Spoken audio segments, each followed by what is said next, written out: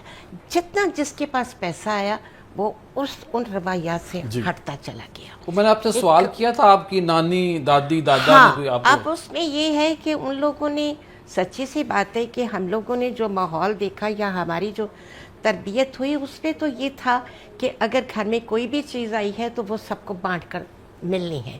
اس میں یہ نہیں ہونا تھا. بانٹنے والا کون ہوتا تھا؟ بانٹنے والا نانی ہوتی تھی. اگر ایک بندہ نانی، نارملی نانی بانٹتی تھی، اسٹیبلشمنٹ کا رول اس کے پاس ہوتا تھا. اس کے پاس ہوتا تھا، کیونکہ یہ تھے کہ ہمارے ماموں جو تھے وہ اس وقت گلگت ایجنسی تھے، وہاں پر ان کی پوسٹنگ ہوئی تھی، تو وہ ڈرائی فروٹ بہت آتا تھا، تو وہ سارا کنٹرول ان کے پاس ہوتا تھا، اور انہوں نے سب کو بانٹ کر دینا ہے، سب کا خیال کرنا ہے.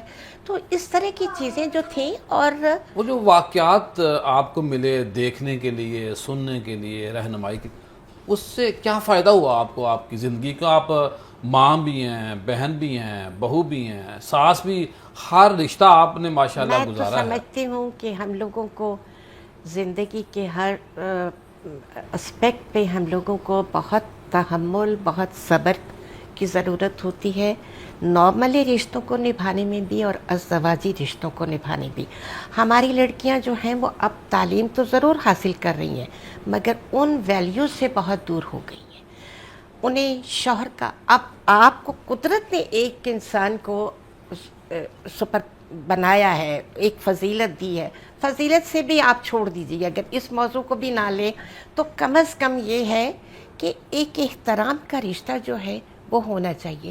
اگر آپ نے ان کے لیے کھانا بنایا ہے تو یہ آپ کی ڈیوٹی کا حصہ ہے، کوئی ایسی بات نہیں. اگر مرد باہر کی دنیا میں کام کرتا ہے تو آپ گھر کی دنیا میں کام کرتی ہیں، یا اگر آپ جاب کر رہی ہیں تو مل جل کر ہوتا ہے. تو جب آپ رشتوں میں اپنے آپ کو، لڑکیاں آج کل یہی ہوتی ہیں کہ ٹالرنس نہیں ہے، ساس کو برداشت نہیں ہے، نند برداشت نہیں ہے، باقی تعلقات جو ہیں وہ نہیں ہیں. تو آپ اس طرح سے گھر جو ہیں وہ ٹوٹنے نہیں چاہیے، گھروں کو جوڑ کے رکھنے کی میں آپ کی ضرورت طرف آتا ہوں، آپ کچھ کہنا چاہ رہی ہیں. کل میں ایک ویڈیو دیکھ رہا تھا، وہی جو ہم خرافات میں مبتلا ہیں ٹک ٹاک پہ، تو وہ ویڈیو والا کہہ رہا تھا کہ بھئی اب یہ پوچھنا پڑتا ہے کہ یعنی بچی کے رشتے کی بات کر رہا تھا کہ یہ پہلے پوچھتے کہ بچی کو کھانا بنانا آتا ہے یا نہیں آتا. اب یہ پوچھا کرو کہ وہ باہر سے تو نہیں منگوائے گی، پکا کے ہم اس کو خود کھلا دیا کریں گے. وہ بے شک نہ اس کو کھانا بنانا آتا ہو، لیکن وہ باہر سے بار بار آرڈر نہ دے کمپنی کو کہ بھئی فلاں چیز منگوا دو، فلاں چیز منگوا دو. تو کیا کہیں گی آپ؟ ماشاءاللہ بڑا اچھا کام کر رہی ہیں، بہت تربیت کرتی ہیں بچوں کی اپنے لیول پہ. روشنی دے آپ یہاں. اب میں اس سوال کا کیا جواب دوں، کیونکہ مجھے بھی کوئی بہت زیادہ کھانا بنانا تو آتا نہیں. تو میں اب گھریلو خواتین کی کیا تعریف کروں، کیا ذکر کروں کہ کھانا بنانا آنا چاہیے. لیکن جیسے آپا نے فرمایا نا کہ آج کل کی بچیوں کو یہ مسئلہ ہو گیا ہے کہ مرد کو کچھ سمجھنا نہیں ہے اور بہت سارے مسائل کی جڑ ہیں. لیکن میں اس سے تھوڑا سا اختلاف اس سینس میں بھی کروں گی کہ بچیوں کو بھی مسئلہ ہو گیا، دوسری سائڈ پہ بھی مسئلہ ہو گیا. یعنی ہم یہ نہیں، میں اپنے بارے میں بات نہیں کر رہی، میری تو ساس صاحبہ ہے نہیں، لیکن ہم دیکھتے ہیں کہ بہت ساری جگہوں پہ ساس صاحبہ بھی کوئی بہت اچھا کردار ادا نہیں کر رہی ہوتی، جو نندیں ہیں وہ بھی بڑا اچھا کردار ادا نہیں کر رہی ہوتی. تو پھر لڑکی کے بھی مسائل ہے، لڑکے کے بھی مسائل ہے، اور لڑکا بھی اپنی سسرال کے ساتھ کیا کر رہا تھا. جیسے آپ نے کہا نا ایک اوور آل ڈکلائن ہے. پہلے فیملیز اکٹھی رہتی تھی تو ایک دوسرے کا احترام ہوتا تھا، پیار محبت ہوتی تھی. اب اکٹھے رہیں یا نہ رہیں، ہم دیکھتے ہیں کہ ہمارے بیہیویئر بالکل چینج ہو گئے ہیں. تو کچھ اس طرح کے معاملات ہیں. دوسری بات یہ کہ جیسے ابھی بات ہو رہی تھی کہ خواتین یا بچیاں کچھ اور طرح سے سوچتی ہیں، تو ایک یہ بھی سوچ آ گئی نا معاشرے میں. ویسے میں بڑی حامی ہوں ویمن امپاورمنٹ کی اور ویمن رائٹس وغیرہ کی، لیکن یہ جو میرا جسم میری مرضی اور اپنی جرابیں خود ڈھونڈو اور میرا دوپٹہ تم چھوڑو اور کھانا اپنا خود بناؤ، یہ والی چیزیں جو پتہ نہیں مغرب سے کہاں سے ہمارے ہاں آ گئی ہیں، ان چیزوں نے بھی ہماری جو جنریشن ہے اس کو متاثر کیا. میں یہ کہنا چاہتا ہوں کہ آپ میانہ روی اعتدال کی قائل ہے کہ جو جہاں جہاں سے بینیفٹ ملتا ہے، روشنی ملتی ہے، وہ آپ اٹھاتی ہیں، ان لوگوں کو بتاتی ہیں، اور یہ جو ایک حد سے زیادہ آگے نکل جانا اس کی آپ خلاف ہیں. یہی بات ہے نا. بالکل ایسا ہے. اور مجھے لگتا ہے اسلام نے بھی کہا کہ اعتدال اور ہمیں میانہ اعتدال روی سے اور رہنا میانہ چاہیے. روی. اور آپا ویسے ایک بات ہے, ہم نے دیکھا ابھی بھی بہت سے اچھے لوگ اپنے بچوں کی اچھی تربیت کر رہے ہیں. مثلا میں کوئی اپنی تربیت کی بات نہیں کر رہی, لیکن ابھی بھی جہاں ٹریڈیشن ہے وہاں پہ ہیں. مثلا مجھے اب آپ کو سن کے عجیب لگے گا کہ میری جب شادی ہوئی ابھی ریسنٹلی چند سال پہلے ہی, تو میں نے نہیں دیکھا شادی سے پہلے ٹھیک ہے ماں باپ نے کر دی. تو اگر آپ اس طرح سے, تو ابھی ہماری فیملیز میں اس طرح سے ہو رہا ہے کہ ماں باپ شادی کر رہے ہیں تو ٹھیک ہے, یہ میٹر نہیں کرتا کہ آپ کس گریڈ میں اور کیا کام کر رہے ہو, ماں باپ پہ آپ ڈیپینڈ کرتے ہو, ان کی رائے کو آپ ٹھیک سمجھتے ہو. تو اس طرح کی مثالیں ویسے پہلی بھی موجود خاتون ہیں. ہے جو کہہ رہی ہے کہ بھئی میں نے اپنے خاموں کو شادی سے پہلے نہیں دیکھا. ہاں مجھے ضرورت میں محسوس ٹی وی کی دنیا کی بات کر رہا ہوں. آپ نے شادی دیکھ کے کی تھی یا ویسے کر لی تھی؟ فیملی میں تھی, لیکن میں نے دیکھا ضرور تھا. لو میرج یا ارینج میرج؟ نہیں, لو میرج تو نہیں تھی, ارینج ہی تھی. اس وقت میں لو میرج ہوتا تھا؟ کیوں نہیں, لو میرج ازل سے ہے. یہ تو جب سے انسان پیدا ہوا ہے اس نے محبت کی ہے. اسلامی تعریف میں بھی ہے. اور بالکل صحیح میں بات اسلام ہے, نے ترجیح یہ دی ایک ہے اس کو. فطری ہاں جذبہ بالکل. ہے میں تو مذاق میں بات کر رہا ہوں, اسلام نے جسے ترجیح آپ نہیں کر سکتے, اور مذہب اس پر قدم نہیں شادی لگاتا اس وقت ہوتی نہیں جب تک ہاں, لو نہ ہو. جس سے لو نہ ہو, اور یہ ہے کہ وہ بعد میں ہو یا تو باقی یہ ہے اور کہ جہاں لو نہ ہو نا شادی سے پہلے, وہاں شادی کرنی بھی نہیں چاہیے. دوسری بات ہے کہ یہ جو ساسوں کا اور گھر کا جو رول ہے, اس میں ایک ایجوکیشن اور دوسرا معاشی جو خوشحالیاں ہیں, یہ دونوں بڑا کردار ادا کرتی ہیں. آپ کے گھر میں اگر پیسے کی تنگی ہے تو وہاں پر ساس جو ہے پرابلم کریٹ ہوتی ہے. تو یہ بہت سارے فیکٹرز ہیں جو وقت کے ساتھ اب اس کی بہت وجہ بہتر جھوٹ ہو بھی رہی ہے نا, کہ ہم جب بہتر ہو رہی رشتہ ہے. دیتے ہیں یا کرتے ہیں, جھوٹ کی بنیاد پہ ہماری سلسلہ شروع ہوتا ہے. لیکن اب یہ ہے کہ تھوڑا سا ہر دو کو اس میں ضرورت ہے کہ وہ ہر دو تھوڑا سا ٹالرنس کے ساتھ میں اور صبر کے ساتھ میں یہ گزارا کرنا بہت ضروری ہے. اس سے گھر ٹوٹتے نہیں ہیں, ڈائیورسز نہیں ہوتی ہیں, بچے جو ہیں وہ سفر نہیں کرتے ہیں, اور یہ ہونا چاہیے. گھر جو ہیں وہ قائم رہنے چاہیے. معاشرے میں بروکن ہومز اور مینٹلی ریٹارڈڈ بچے سوسائٹی کی ضرورت نہیں ہے. ڈاکٹر صاحبہ, جو تہذیب والے خاندان ہیں اور غیر تہذیب والے خاندان ہیں, پہلے بھی آپ نے اس کے اوپر بات کی, تو کیسے ان کو بہتر کیا جا سکتا ہے؟ یعنی کہ اگر کوئی ایسی روشنی آپ دیں ہمیں کہ آنے والے لوگوں کو پتہ چلے کہ یہ جو گھر ہے یہ اچھے لوگوں کا گھر ہے, یہ اچھے گھر سے بچی پڑی ہے, اچھے گھر سے بچہ ہے, اور دوسروں کو پتہ چل جاتا ہے, تو کیا کرنا چاہیے پھر ہمیں؟ میں ویسے زیادہ صاحب آپ کی طرح کوئی نمازی پرہیزگار تو نہیں ہوں کہ 5 وقت کی نماز پڑھوں, لیکن میں بلیو کرتی ہوں کہ جو اسلامی پوائنٹ آف ویو ہے نا, اور اسلام جو کوڈ آف کنڈکٹ دے دیا وہ سب سے اچھا طریقہ کار ہے. اور جب ہم مذہب کی بات کرتے ہیں تو کہتے ہیں کہ یہ بڑے کنزرویٹو ہیں یا ریڈیکلسٹ ہیں, لیکن آپ دیکھیے کہ اسلام میں جو باتیں ہیں نا اس سے ہم بہتر ہو سکتے ہیں. مثلا آپ نے کہا کہ تہذیب یافتہ یا غیر تہذیب یافتہ, تو اس میں کیا مسئلہ ہمارے خاندانوں میں آیا ہوا ہے؟ یہی مسئلہ آیا نا کہ کوئی زیادہ میٹیریلسٹک ہو گیا, تو اسلام نے میانہ روی اعتدال کا حکم دیا, ہم اس کے مطابق چلیں. ابھی فیملیز میں ہم دیکھتے ہیں جس طرح کی پالیٹکس چل رہی ہے, لیگ پولنگ چل رہی ہے, غیبت چل رہی ہے, اسی طرح کے مسائل ہوتے ہیں نا. تو آپ اسلام کے طریقہ کار کے مطابق عمل کریں اور ان چیزوں سے بچیں, تو مجھے لگتا ہے کہ ہماری سوشل لائف بہت اچھی ہو جائے گی. تو مجھے تو لگتا ہے کہ زندگی کو بہتر کرنا ہے تو اللہ تعالیٰ نے جو نبی صلی اللہ علیہ وسلم نے حکم دیا ہے, میں یہ نہیں کہہ رہی کہ بس وہ ہر وقت نماز روزہ قرآن کی بات, لیکن جو احکامات ہماری رویوں کے بارے میں بتائے گئے ہیں. مثلا ساس, میری ساس صاحبہ تو نہیں ہے, لیکن مجھے نہیں لگتا کہ اگر میری ساس ہوتی بھی اور جب تک تھی بھی تو مجھے ان کو تنگ کرنے کی ضرورت محسوس ہوتی. میں ان کے آگے جواب دے نہیں ہوں, لیکن میں اللہ کے آگے تو جواب دیں گی. یا میں فیملی میں اگر کسی کا مال دولت, میں دیکھتی ہوں اپنی فیملی میں بھی ایک دوسرے کی جائیداد لے کے بیٹھ گئے, ایک دوسرے کا زیور لے کے بیٹھ گئے, ایک دوسرے کی مال و دولت پہ نظر رکھی ہے. مجھے لگتا ہے کہ مجھے اگر کوئی مال کا ڈھیر بھی مل جائے تو میں کوئی یار میں نے یہ کسی کا حق کھا کے کیا کرنا ہے اور کسی کی بد دعا لے کے کیا کرنا ہے. تو یہ اسلام ہمیں بتاتا ہے. یعنی اگر ہم مذہب کے مطابق چلے تو زندگی بہتر بڑا ہو جاتا ہے نا, پھر یہ چیزیں چھوٹی ہو یہ چیزیں چھوٹی. جو لوگ اندر سے چھوٹے ہوتے ہیں ان کو زیادہ بھوک پیاس, طمع, لالچ, حرص ہوتا ہے. وہ کہتے تو ہم سبھی ہیں کہ بھئی اللہ دیکھ رہا ہے اور ہم اللہ کے آگے جواب دیں اور ہم نے اپنی قبر میں جانا ہے. لیکن اگر جینوئنلی یہ چیزیں سوچی جائے تو میرا بلیو ہے کہ ہم بے نیاز ہو جاتے ہیں. بھئی آپ کی جائیداد ہے تو ہمیں کیا ہے, اور آپ کی غیبت کر کے ہمیں کیا ملنا ہے, اور آپ کو تنگ کر کے اور آپ کی آنکھوں میں آنسو لا کے ہمیں کیا ملنا ہے, بلکہ ہمیں کسی کو خوش کر کے خوش ہونا چاہیے. جب آپ اسلام کے بارے میں, مذہب کے بارے میں سوچتے اور اللہ کے بارے میں سوچتے کہ ہم اللہ تعالیٰ ہمیں دیکھ رہا ہے اور کل کو ہم نے مرنا ہے اور ہم نے جواب دہی کہیں پہ کرنی ہے, تو مجھے لگتا ہے کہ پھر ہم